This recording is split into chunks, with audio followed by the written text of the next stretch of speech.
జై శ్రీరామ్. మిత్రులారా, నేను ఇంతకు ముందు చెప్పిన వీడియోలో స్నేహితులను బంధువులను అతిగా నమ్మకూడదు, గుడ్డిగా నమ్మకూడదని చెప్పాను. అంటే అసలు నమ్మకూడదని కాదు, వాళ్ళని ఎంత దూరంలో ఉంచాలనో అంత దూరంలో ఉంచాలి, ఎంత దగ్గరగా ఉంచుకోవాలనో అంత దగ్గరగా ఉంచుకోవాలి.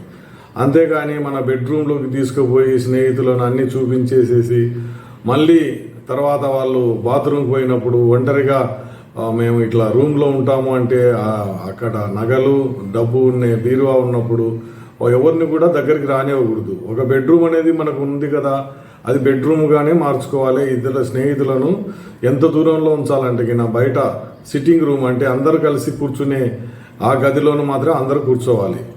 అంతేగాని రకరకాలుగా మనం ఏంటంటే మరీ క్లోజ్గా చాలా క్లోజ్గా అట్లా చేస్తే మనకే నష్టం అవుతుందండి. ఈ మధ్య జరిగిన పరిణామాలు మీరు చూశారు కదా, స్నేహితులే కొంతమందిని ప్రాణాలు తీశారు, ఇంట్లో దొంగతనం చేశారు. ముందుగా స్నేహితులు ఏ విధంగా ద్రోహం చేస్తారనేది ఒక చిన్న ఇన్సిడెంట్ చెప్తాను. అంటే 30 సంవత్సరాల క్రితం జరిగినది ఇది. రామగుండం బ్యాంకులో అనమాట. ఒక ఆయనకు ఒకరు చెక్ ఇచ్చారనమాట, 5,000 రూపాయల చెక్కు. ఆయన చెక్కు తీసుకుపోయినప్పుడల్లా బ్యాంకులో ఆ చెక్కు ఇచ్చిన ఆయన ఖాతాలో డబ్బులు ఉండేవి కాదు. ఈయన ఏం చేశాడు, ఆయనకు తనకు సంబంధించిన స్నేహితుడు ఉన్నాడు కదా, ఎవరో పరిచయ వ్యక్తి, అంటే బ్యాంకులో పరిచయం ఉన్న ఒక ఉద్యోగి పరిచయం కదా అని నమ్మకంగా ఆయనకు చెక్ ఇచ్చి, చూస్తుండండి ఈ చెక్కు వచ్చినప్పుడు ఆ చెక్కులో డబ్బులు ఉన్నప్పుడు నాకు ఇవ్వండి అంటే, వద్దు సార్ మీరే తీసుకెళ్ళండి, ఈ చెక్కులో ఎప్పుడు వస్తాయి ఇవన్నీ మేము తీసుకోకూడదు, అలా ఆ ఖాతాలో ఎప్పుడు డబ్బులు వస్తాయో మాకు తెలియదు, మేము అట్లా చెప్పకూడదు, మీరే వచ్చి తీసుకోవాలి అన్నాడు. ఆ మాట ఈ మాటలు మాట్లాడుకున్నాడు, టీ తాగినారు అని. కానీ ఈయన ఏంటంటే ఆ చెక్కు తీసుకొచ్చిన ఆయన మర్చిపోయి వెళ్ళిపోయినాడు. ఇంకా దాని గురించే ధ్యాస లేదన్నమాట. మళ్ళీ కొద్ది రోజులకు ఈయన చెక్కు కోసమని నా చెక్కు పోయింది అని అప్పుడు జ్ఞాపకం వచ్చి బ్యాంకుకి వచ్చి చూస్తే ఆ చెక్కు ఎవరో నగదు తీసుకొని పోయినారు. ఎవరు తీసుకుపోయి ఉంటారు? ఈయన ఈ స్నేహితుడు, ఎవరైతే స్నేహితుడు పరిచయం ఉన్న వ్యక్తి అని అనుకున్నారో బ్యాంకు ఉద్యోగి, ఆయన దగ్గరే ఈయన చెక్కు పెట్టినాడు, మర్చిపోయినాడు. ఈయన ఏం చేసినాడు, ఆయన ఒక ఈ బ్యాంకు ఉద్యోగి అని చెప్పాను కదా, ఆయనకు తెలుసు ఎప్పుడప్పుడు ఖాతాలో డబ్బులు వస్తాయని. ముందుగా ఏం చేశాడు, ఈ చెక్కును ఒక వ్యక్తికి ఇచ్చాడు అనమాట. ఆ వ్యక్తికి ఇస్తే, అగర్వాల్ అనే వ్యక్తికి ఇస్తే, ఇంకొక వ్యక్తికి ఇచ్చాడు ఆయనే, అగర్వాల్ అనే వ్యక్తి. ఆ మూడో పర్సన్ వచ్చేసి బ్యాంక్ వచ్చి డబ్బు తీసుకెళ్లి సంతకం పెట్టాడు, డబ్బు తీసుకొని వెళ్ళిపోయినాడు. అదే రోజు ఈ చెక్కు పోగొట్టుకునే వ్యక్తి వచ్చి కనుక్కునే లోపలనే ఈయన డబ్బు తీసుకెళ్ళాడు. ఎవరు ఈ డబ్బు తీసుకెళ్ళింది, ఎవరికి ఇచ్చారు మీరు బ్యాంకు వాళ్ళంటే వెనక సంతకం ఉంది అనమాట. ఆ చుట్టూ చిన్న ఊరు, అదేం పెద్ద ఊరు ఏం కాదు. ఎవరికి ఇచ్చారంటే పోయి పట్టుకున్నాడు. నీకు ఎవరు ఇచ్చారు ఈ చెక్ అంటే, నాకు పలానా వ్యక్తి ఇచ్చాడని. సరే, ఆ పలానా వ్యక్తిని పోయి పట్టుకుని నీకెవరు ఇచ్చారు ఈ చెక్ అంటే, బ్యాంకులో ఉండే ఆయన ఇచ్చాడని తర్వాత చాలా రోజుల తర్వాత తెలిసింది అనమాట. కాబట్టి మీరు ఆలోచన చేయండి, పరిచయం ఉంది కదా అని, స్నేహితులు కదా అని అనుకొని నమ్మితే ఏ విధంగా ద్రోహం చేస్తారనేది. ఇప్పుడు బంధువులను ఎంతవరకు నమ్మాలనేది చెప్తాను మీకు. మహాభారతంలో అంటే మహాభారత కురుక్షేత్ర యుద్ధంలో ఈయన ధర్మరాజు, భీముడు, అర్జునుడు వీళ్ళు ఉన్నారు కదా, వీళ్ళు కాకుండా నకుల సహదేవుల వాళ్ళ తల్లి మాద్రి వాళ్ళ అన్న, అంటే వీళ్ళకేమవుతాడు, నకుల సహదేవులకు మేనమామ అవుతాడు. అంటే పాండురాజుకు బావమరిది. ఈయన ఏం చేస్తాడు, కురుక్షేత్ర యుద్ధం జరుగుతున్నప్పుడు సైన్యాన్ని తీసుకొని వస్తాడు. సైన్యాన్ని తీసుకొని వచ్చి ధర్మరాజుకు సహాయం చేయాలని అనుకుంటాడు. కానీ దారి మధ్యలో ఏం చేస్తాడు, దుర్యోధనుడు ఉపచారాలన్నీ చేస్తాడు అనమాట. ఉపచారాలన్నీ చేసినప్పుడు దానికి కరిగిపోయి ఆ శల్యుడు ఏమవుతాడు, ఆయన విధేయతగా నేను దుర్యోధనునికి సహాయం చేస్తానని మాట ఇచ్చేస్తాడు. మాట ఇచ్చిన తర్వాత మళ్ళీ తర్వాత ధర్మరాజు దగ్గరికి వస్తాడు, నేను ఇట్లా తప్పు చేశాను, మరి ఏ విధంగా చేయాలి అంటే, నువ్వు ఏం చేస్తావంటే కర్ణునికి రథసారథి అయినప్పుడు కర్ణుని చాలా వరకు కూడా కుంగేటట్టు చేయాలి మానసికంగా. అప్పుడు ఆయన యుద్ధంలో పరాక్రమం అంతా తగ్గిపోతుంది. అప్పుడు అర్జునుడు చంపేస్తాడు, మాకు సాయం చేయని చెప్తాడు. ఇట్లా ఉంటుందన్నమాట. ఈయన ఏమో ముందు సాయం చేయడానికి వచ్చి మళ్ళీ షిఫ్ట్ అవుతాడు. మళ్ళీ ఇటువైపు కౌరవుల వైపు వచ్చిన తర్వాత కూడా పాండవులకే సాయం చేయాలనుకుంటారు.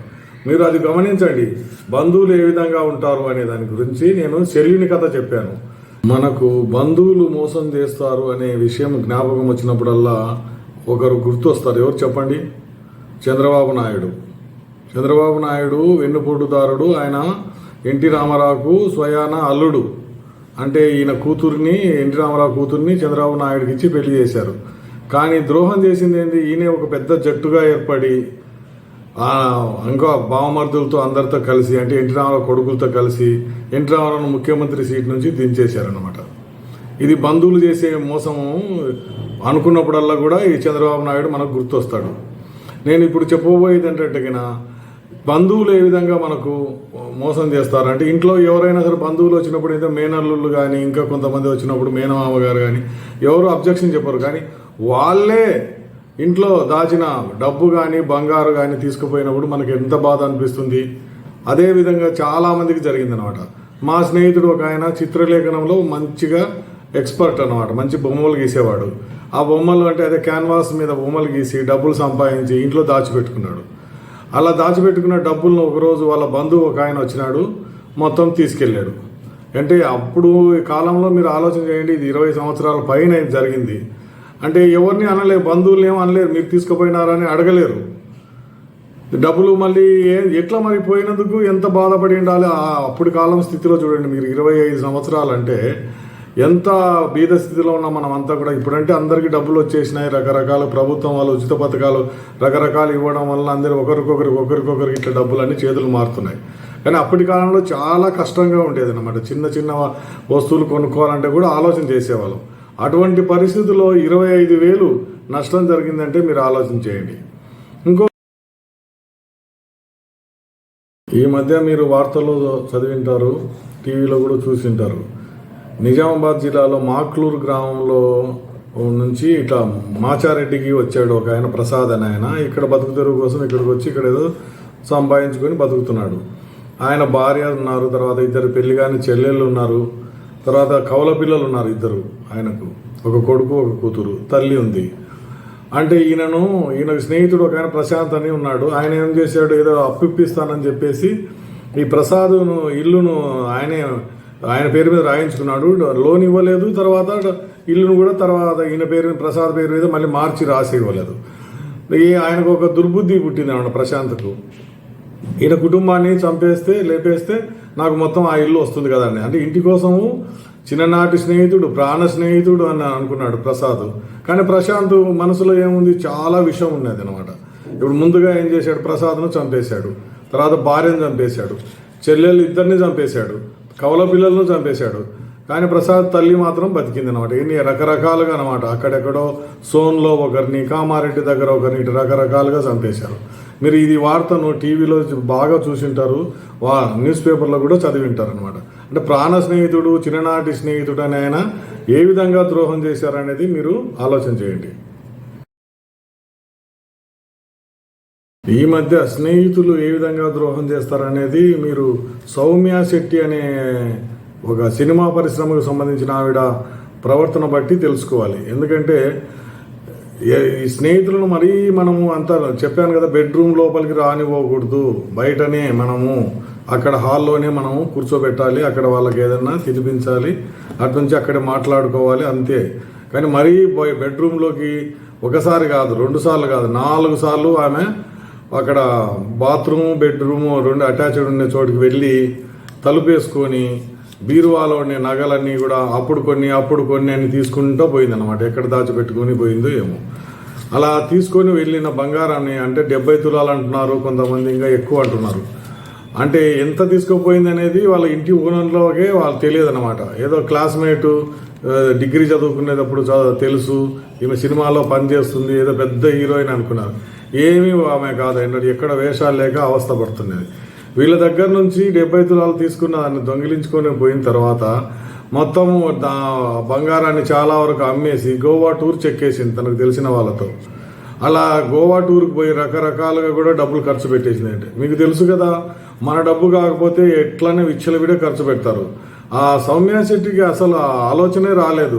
వాళ్ళు ఎప్పుడైనా సరే మళ్ళీ బంగారు కోసము ఆ బీరువా తెరుస్తారు, బంగారు కనపడకపోతే ఈమె మీదనే అనుమానం పడతారని. అలా ఆలోచన చేయకుండా ఏం చేసింది, మొత్తం బంగారాన్ని అంతా తీసుకుపోయింది, ఖర్చు పెట్టేసింది. ఇంకా తర్వాత వీళ్ళు అనుమానపడి ఇట్లా ఈ రూమ్లోకి ఎవరెవరు వస్తున్నారు మీరు కాకుండా అని చూస్తే ఈవిడే ఈ సినిమాకి ఫీల్డ్కి సంబంధించిన మరి ఈమెను పట్టుకొని వాళ్ళు పోలీసులు విచారిస్తే, అవును నేను డబ్బు అది బంగారు తీసుకున్నాను, దాన్ని అమ్మేసుకొని ఆ డబ్బుతో నేను గోవా టూర్ వెళ్ళాను, గోవాలో ఖర్చు పెట్టేశాను, నా దగ్గర ఇక్కడ 10 తులాలు 20 తులాలు ఉంది, అంతకన్నా ఎక్కువ లేదు అని చెప్పేసింది. పోలీసులు అరెస్ట్ చేశారు. అంటే నేను ముందే చెప్పాను కదా, చాలా ఇంతకుముందు ఎపిసోడ్లో దీంట్లో వీడియోలో కూడా చెప్పాను, స్నేహితులను బంధువులను ఎంతవరకు నమ్మాలి అంతవరకే మీరు నమ్మాలి. అంతేగాని మరీ పూసుకొని రాసుకొని తిరగడం కానీ అట్లా చేస్తే మీకే నష్టం అవుతుంది. అనిల్ అంబానీ భార్య టీనా అంబానీ చాలామందికి తెలిసే ఉంటుంది. ఆవిడ 1997లో బెంగళూరుకి వాళ్ళ బంధువుల ఇంటికి వచ్చింది. వచ్చినప్పుడు అక్కడ వజ్రాల హారము వాళ్ళ ఇంట్లో అక్కడ మిస్ అయిపోయింది. అంటే వాళ్ళ బంధువులు ఏం చేశారో ఏమో కానీ ఈమె పోలీస్ స్టేషన్లో కంప్లైంట్ ఇచ్చేసి వెళ్ళిపోయింది మళ్ళీ ముంబైకి. పోలీసులు తర్వాత విచారణ చేశారు, ఎట్లా అది వాళ్ళ ఇంట్లో ఏ విధంగా పోయి ఉంటుంది, ఎక్కడెక్కడ ఉంటుంది, మొత్తం ఇల్లంతా తనిఖీ చేస్తే వాళ్ళ ఇంట్లోనే ఉన్నది. అప్పుడు పోలీసులు దాన్ని అంటే కబ్బన్ పార్క్ పోలీస్ స్టేషన్లో దాన్ని డిపాజిట్ చేశారు. డిపాజిట్ చేసి మళ్ళీ అక్కడ టీనా అంబానీకి ఫోన్ చేసి చెప్పారన్నమాట. అక్కడ వాళ్ళ సెక్రటరీలకు కానీ ఆమె అందరికీ ఇన్ఫార్మ్ చేశారు, వాళ్ళ ఇంట్లో వాళ్ళకంతా కూడా, ఇక్కడ వజ్రాల హారం దొరికింది, మీరు వచ్చి తీసుకెళ్ళండి అని. ఆమె బెంగళూరుకి వస్తే బంధువుల ఇంటికి రావాల్సి వస్తుంది, బంధువులు కూడా పోలీస్ స్టేషన్కి వస్తారు. అప్పుడు బంధుత్వం అంతా పోతుంది, లేకపోతే కింద మొహమాటంగా బంధువులకు బాధపడతారని చెప్పేసి చాలా సంవత్సరాల వరకు కూడా ఆమె బెంగళూరుకు రాలేదు టీనా అంబానీ. తర్వాత ఏమన్నా తర్వాత 10-20 సంవత్సరాల తర్వాత వచ్చిందేమో కానీ నాకు తెలిసినంత వరకు చాలా సంవత్సరాల వరకు ఆమె రాలేదు. వజ్రాలహారం పోతే పోయింది కానీ ఆ బంధువుల దగ్గర నేను మొహం ఏ విధంగా పెట్టుకుంటాను, ఆ బంధువులు ఏడుస్తారు, బాధపడతారు, తర్వాత ఆత్మహత్య చేసుకుంటారో ఏమో అని బాధపడుతూ ఆమె బెంగళూరుకే రాలేదు. ఈ వీడియో మీకు నచ్చితే లైక్ చేయండి, తర్వాత సబ్స్క్రైబ్ చేయండి. తర్వాత ఇంకొక విషయం మీద నేను సమాజానికి నా చుట్టూ ఉన్న వాళ్ళకి పనికొచ్చే విషయం మీద వీడియో చేస్తాను. అంతవరకు సెలవు. నమస్తే.